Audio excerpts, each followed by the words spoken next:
finally, it's mid-June. The Braves are finally about to take on the Mets for the first time this season. And to get an outside perspective on the series, really excited to bring in Apple TV sideline reporter Heidi Watney. Heidi, thanks for joining Braves today.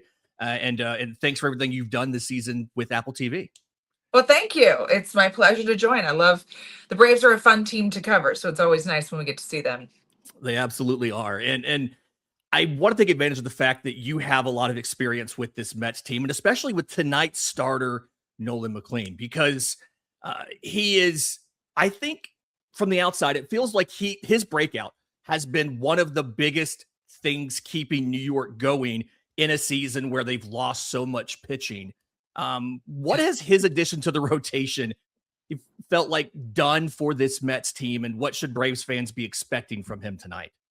You know, he is a great number two behind Freddie Peralta, but he is becoming, an ace of the staff in his own right with how well he came onto the scene last year in his debut against the Braves last year, and then how he's been performing this year. This Mets team has been, obviously very disappointing start to the season, right? But since the calendar turned to May, they've picked it up a little bit. They still have so many injuries, like you mentioned, to their pitching staff that it's hard to really get going when you have basically four starters. Kind of, you're filling that gap with the fifth, and you have so many guys, Kodai Senga, Tyler Miguel, who haven't even seen a pitch this season. And it's been a tough year for the Mets to just really get a grip and get things going. But I think more people have been focused on their lack of offense this year with the amount of players they have that should be, good offensively. Those bats are starting to wake up. We're starting to see, Juan Soto. We had the Mets a couple weeks ago against the Yankees here in New York. And I asked Carlos Mendoza what's going on with Juan Soto. And he's like, it's starting to warm up, Heidi. Come on. Like, obviously Soto's better when it's warm. But having McLean just kind of solidify the top of that rotation. When you have a starter that is going to give you a chance in the game, offenses all the time say like, that's your day, like, let's get a win today. Let's get some runs for this guy. So he's been really good. It's been nice to see. We've seen a lot of that from Atlanta over the last couple of years with their younger pitchers that have come up and performed well. So it's nice to see the Mets getting a homegrown guy. Yeah, it's it feels like all the free agency money in the world is great, but you've got to be able to build those guys yourself. And he's a guy, to your point, great number two, looks like he could profile as a number one in the future. It's a big deal for their future. You mentioned the offense, and having the team a couple weeks ago, it was still earlier in the tenure of, right fielder Carson Benj and center fielder AJ Ewing. And it feels like they've kind of settled in a little bit. And in light of all of the struggles from the offense, your Bo Bichette's missing Francisco Lindor, how big have those rookies been for the Mets offensively? And what is, like, say, Mendoza said about their addition to the lineup? Well, the interesting thing about a rookie who comes up and just kind of like AJ Ewing and Benj, they just from day one acted like they belong there, and they do, right? Yeah. But they've performed well. They've in those bright moments, or Benj makes an error in the field, comes up and has a really good at bat. Like they're dominating the major league stage to the point that they don't look like rookies, and that's the biggest compliment that Mendy gave them, is that they act like they belong here. They look like they belong here, and they've picked up the slack for the guys like Bo Bichette and Marcus Semien, whose careers have not started well. Now Bichette seems to be coming out of it. He seems to be hitting his stride, and I talked to him a couple weeks ago, and he's like, I just don't feel right. Like he's, guys watch, he's more of a feel guy when it comes to his offense as opposed to like watching a lot of video. But he's like, I've been watching more video lately to try and figure out what's going on. This is a guy who's like constantly in the batting title conversation, batting, over 300 every year. And he just hasn't had it this year. But I see signs of him coming out of that. His mechanics look cleaner. He's making better contact. His strikeout rate is going down again. So he's a guy, he's going to be there. Soto is heating up. Lindor is about to go out on a rehab assignment, so they're going to get him back. I feel like this Mets team, it hasn't happened, and you keep saying it like they're going to go on a run. They're going to go on a run. They had a good road trip coming out of San Diego, and then they came here, and the Cardinals are a good team too. They lost those first two games against the Cardinals. So they seem like they're about to break out and then kind of take a step back. But that's baseball, right? And it's just stacking series from here on out. That's what they need to do. They need to go on a run, but I do believe this is a team that can do that. And when you've got Juan Soto hitting again, and you've got the rookies, you've got Benj, you've got Ewing, and then they've got their new first baseman who's doing really well as well with the Mets. So they're kind of picking up lately. Jared Young is the Jared name I'm Young. looking for, who's looked good. And Soto had some really great things to say about after the game the other night, and solidifying a position that they thought Polanco was going to come in, and he's been hurt. So a lot of the additions they brought in to take the place of Pete Alonso and Brandon Nimmo, who left, they just weren't performing. But I think you're going to see this team. They can go on a run, and now they've got 13 of their next 23 games are against the Phillies and the Braves. I mean, they have a chance to make up some ground right now, but they've got to perform. They really do. And I'm torn as a Braves fan, because we are fans first and foremost. Everybody has their own rooting interests. Part of me feels like there's no way. The Mets are too far back. They're 8 games below 500. They're 15 games back. But then to your point, some of the guys are starting to heat up. The pitching staff has solidified a little bit. The bullpen's kind of recovered from some early issues with Devin Williams and guys like that. Are they in too big of a hole to make this a 3-team race in the East? Or is that run because of who they're playing, because of the ability to double up when you gain ground in the standings? Can the Mets still make this a competitive race in the East between it's not just Braves versus Philly? Well, I think contending for the division. Yes, it's not it's not too late. We're only 2+ months into the season. Yeah. There's 3.5 months to go. But I think more with the wild card in play. Yeah, that's more feasible with the wild card in play, because in the NL East, they're pretty far back. But when you open up and you've got all those wild card positions, then you have a chance for a team to really make up some ground and go on a run. And that's the thing with any of these teams, right? It's who gets hot come end of September and into October. You just have to make it to the dance, which is easier said than done for sure. Yeah. But I don't think that, the division might be a little bit tough at this point, because the Braves have just been so solid. They've weathered every storm that's been thrown their direction. They've got they're not that young of a team anymore. They have some experience. They've got some dirt in their spikes, as they say. And the way that this Braves team has been performing this year, I don't expect them to fade to the point that the Mets can overtake them, but I definitely think they can be in the wild card race. And that was kind of my next question, was about the Braves and, their rebound this season from 2 disappointing years, including a losing record last year, has surprised a lot of people, in baseball outside of Atlanta. From the outside, does it feel like they're on the level of a team that can legitimately challenge the Dodgers for the NL pennant? Or does it feel like they're maybe just top of that second tier of teams who are just staring up at LA? I was going to say, the first tier is just LA, it's just right? LA, yeah.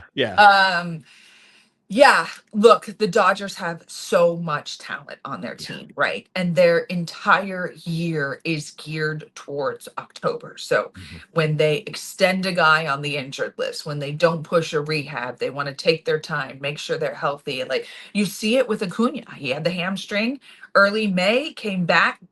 Maybe he was 100% and he just re-injured it, but maybe not quite, because when you re-injure the same lower body soft tissue injury, it's just a lingering thing, and it's probably going to bother him even when he comes back from this time around.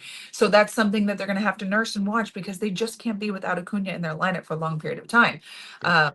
He's a huge part of that team. But I think that the Braves, look, you guys have the talent at the top of the order, and Michael Harris has been phenomenal. Matt Olson is just he's almost boring in how good and how solid of a person he is. It's like he's going to be there, and he's going to get his numbers, and he's going to perform, and he's just going to be like I would imagine consistent almost. Yeah. He's every GM or president's dream, because you don't have to worry about him. He's just there. He's consistent. Thank you. And then you've got Mauricio Dubon, who was a huge pickup for Alex Anthopoulos because of his versatility. They used him like that in Houston. but he's thrived here. And I talked to him when we did the Braves mid-April, and I said, "What's the difference? Because offensively, you've just taken off." And he was always a solid player. Mhm. And everyone from Joe Espada to Dusty Baker and AJ Hinch all said how much they love Dubon, that you can just say, "Hey, I need you in, I need you at short. I need you at third. I need you in the outfield." Like, he'll do whatever you ask him to do. But he said being here, being in the lineup every day, working with the hitting guys, Tim Hires and the hitting guys, where it's not all numbers and analytics. He said sometimes he felt like if he, um, if he went 1 for 4 or 0 for 4 on a given night, that he wasn't going to see any playing times the next couple of days. Whereas Mhm. here, like, they have a feel like, oh yeah, you went 0 for 4, but you had two hard line drives. Like, you use the eye test to see that Yeah. he's making contact, he's doing well, but just giving that peace of mind of being in the lineup. And he's loved working with the people here, and he's been a huge asset for this team. So that was a very long-winded way to say that I think the Braves have a really good, solid core that can keep them, in this race and in this hunt. And when it comes to October, you just never know. I mean, the Dodgers are an extremely exceptional team, but it's whoever gets hot in October. And I certainly think that the Braves have the talent to challenge. Great stuff, Heidi. Thank you. Reminder, Heidi is the sideline reporter for Apple TV's exclusive broadcast of Braves versus Mets tonight at 7:15. It is Nolan McLean versus Spencer Strider. Fantastic pitching matchup, and great stuff coming in the broadcast tonight, I'm sure. I want to ask you, speaking of tonight's game, what does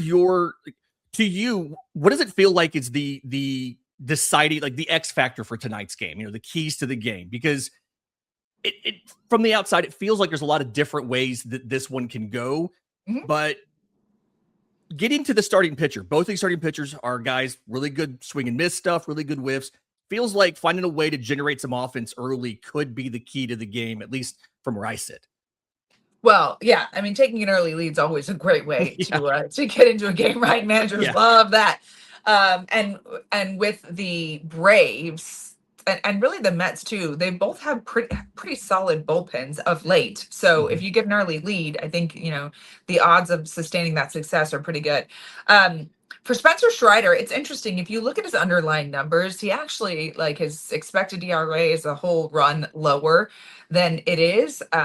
His strikeout rate's up. I mean, his hard hit rate's down. So if you look at his stats, they should be a little better than they are. So I think for him, just maintaining that consistency and keeping the Mets off the board early, um, it will be key for him, because then you've got that shutdown bullpen behind you. Mhm. And I will say for the Mets, the biggest thing, McLean's been good this year. The biggest thing for them is going to be their offense. Their offense has been so hit and miss. Their numbers with runners in scoring position haven't been great this year. They need to get some runs on the board, and they need to keep tacking on. I mean, that's what's the offense looked better in their last game against the Cardinals, but it didn't look good in the first two games, and it's been really up and down this year. So just getting on the board offensively and getting some production from their players is going to be key. The Braves also, it's interesting. They have, if I remember correctly, like, they're really good at jumping out to an early lead, but they're also good at comebacks. They're like the number one team in baseball at coming back, which is why they have the best record in the game, right? Yeah. So I think the biggest key for the Mets is just going to be offense. Get their offense going, keep their offense going, and the biggest key for the Braves is going to be how Spencer Strider does tonight, because they haven't seen the numbers that we kind of expect out of him. But I think he's about to go on a run. I think he's about to take off, really. Braves fans will absolutely love to hear that. They'll be very excited to hear that you are on board with the Spencer Strider train. It's, to your point, I mean, it's a full run. It's a 3.04 expected ERA. It's a 4 ERA. Mhm. And a lot of the strikeout rates, the whiff rates, all of that's pretty much the same as it was before elbow surgery. The only difference really is some extra walks and then that ERA. So it feels like You know, he's bound just to come back a little bit. one other thing that just Yeah. made me think of is it's just coming back from injury, and sometimes it takes guys a little longer than others. But Austin Riley, now this is the point that I was going to try to make in game tonight. Okay. I've talked to so many players who have Mike Lowell, Troy Tulowitzki, like really good players that had that core muscle surgery, that hip flexor kind of thing, Mhm. and or sports hernia. They say it takes 2 years to come back from that. that the first year you don't feel right at the plate because you use so much of your hips and your torque for your swing. Mhm. And it takes a solid full year. And he had that surgery last August. So it hasn't even been a year. And I think that that probably has a lot to do with his struggles offensively this season. I mean, he's still, defensively great at third base, and like to try and not take that your offense into the field with you is really hard to do. And to try not, I mean, when I talked to him earlier this year, he's just like, it's a struggle to try not to not let it just be a grind mentally. Mhm. So I want to get out there and talk to him tonight, kind of follow up with that, because I talked to a couple of guys who've had that surgery, who took, and they came back. Both of those guys are great players, all-star players, but it just takes a little longer than you expect. I mean, there's one period of time where you can be back on the field, and then there's another period of time where your body feels right again. I think that we remember things like that when it comes to elbow surgeries for pitchers, and I feel like Yep. sometimes we forget about that, or when a guy has a hamate bone injury or a wrist injury, how long Oh, it takes him to the get back to the hands. plate. So, great point. I'm something that Braves fans need to kind of remember there on that. And also another reason, if you didn't already have one, to tune into the broadcast tonight to hear more from Austin about an update on that conversation from earlier in the year. I have to admit, it was a little bit of, like, when I first got word that, hey, Heidi's going to come on the show for a few minutes, the MLB The Show player in me from when I was younger got a little excited. What can you share about the process of being in the game and doing the work that you did for a couple seasons to be part of that? What's it like? What was the experience, and how much fun was it to maybe connect with a different generation who knows the video games and not necessarily watches the game? Right, right. It's so funny. I used to get on social media like, wait, Heidi Watney's a real person? I thought she was just a video game character, from people that aren't baseball fans, Yeah. and more video gamers.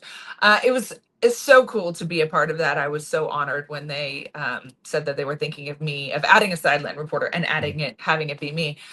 It's such an interesting process, right? Like, Mhm. you think, oh, I'm just going to go say a couple lines and they'll like replicate it and it'll be good.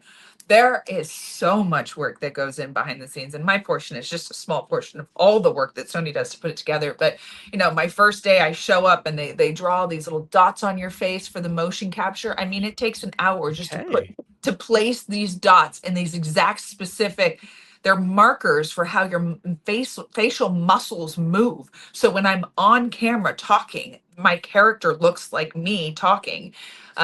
And then you wear I called it my pink Power Ranger suit, because my suit with all the dots on it was pink, and it has these balls all over it. And you have this like helmet that just squeezed the life out of my brain with all these sensors on it.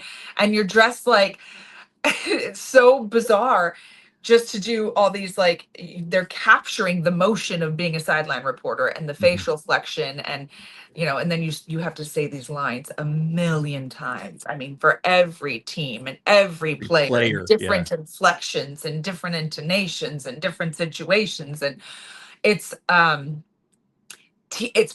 it was really exciting and fun at the beginning, and by like the third 16-hour day of it, I was like, are we done yet? It's very tedious work, but it was really so cool to be a part of. In fact, I've talked to the guys at Sony every year. I check in like, hey, are you going to bring the sideline reporter back? When they switched the booth, it was Mhm. too much work to capture a whole new booth and recapture all my lines, because they had me take them from Matt Vasgersian every Right. time. So I say, thanks, Matt, blah, blah, blah, blah, blah. So they would have to recapture everything. So right now they're just focused on the booth, which I totally get. And I think a lot of like true gamers don't really care about the sideline reporter. Like the baseball people like the Yeah. authenticity, but I honestly think for like the amount of energy and effort that it takes to put one character of me into the game, it's probably not worth it for them. But it was really cool. We're going to start a petition to get shots of Heidi Watney in Back in the game. in the well, in the dugout, talking to managers. We're going to get that. We're going to petition to get that back in the game. Thank you. Appreciate it. Final question: as a fan of the books and everything, how wild was it for you to hear that Andy Weir used your surname for a character that ended up being played by Matt Damon in a movie? Right. Who's a Red Sox fan? Yeah. And it's because Andy Weir was a Red Sox fan when I was the Red Sox reporter, and he was like, Heidi Watney, I like that name. I'm going to use the name. That was the Yeah. story. I have an even crazier story for you. Okay. Just two weeks ago, we did Phillies Dodgers in LA. Mm-hmm. And Clayton Kershaw was at the game, and he was sitting in the owner's box, which is right to my right where I sit. I kind of sit right next to the Dodgers dugout on the inside. And then right on the other side of me is the owner's box. And so Kershaw was there, just like, I think it was his first game he had come just as a fan, and he's sitting front row of the owner's box. And then who sits right next to him is Brad Paisley. So I go to do my manager interview with Dave Roberts, and I'm coming back in the gate, and I said hi to Clayton, and I just walked over and I said, hey, how's it going in retirement? How are you liking the TV? You're doing a great job. And Brad Paisley turns around. He's like, hey, Heidi, Brad Paisley, nice to meet you. I used to watch you on Quick Pitch all the time. And I'm already like starstruck because, Brad Paisley. My husband and I danced to his song then at our wedding, like it's Brad Paisley. And he said, do you know a story I just heard the other day? Did you know that the author Andy Weir wrote that character's name after you? Brad Paisley is telling me that Andy Weir named a character after me and I was like, this is the coolest thing I think that might have ever happened to me. It's like there I pinch.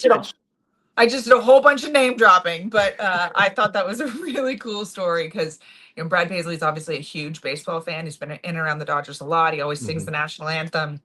He helped broker the trade that brought Tyler Glasnow to LA, apparently, at his house. So he's been a fun one to be around the game. And I was at the winter meetings that year where they were in Nashville, and I didn't realize Brad Paisley was such the huge fan until one, the Dodgers reporting came out, but then two, he was doing the draft lottery broadcast, and I was in the room for all of the cards. And what people didn't see is he'd pull the card and he'd read it out. They'd throw to the desk for people for the analysis. And he would just yeet this card as hard as he could into the crowd because he was trying to give us souvenirs, and we're all working media, and he's trying to throw souvenirs out there. And there's a PA trying to run and get all of the cards because he's just flinging those things. He's like paper cutting someone. Yeah, as soon as the camera cut away, he just fires that thing. But he's such a huge baseball fan. It's a great story. He's got a great energy about him too. Just fantastic. Yeah. He really does.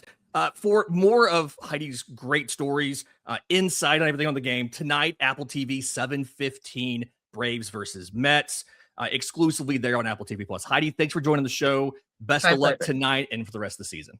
Thank you. Thanks so much.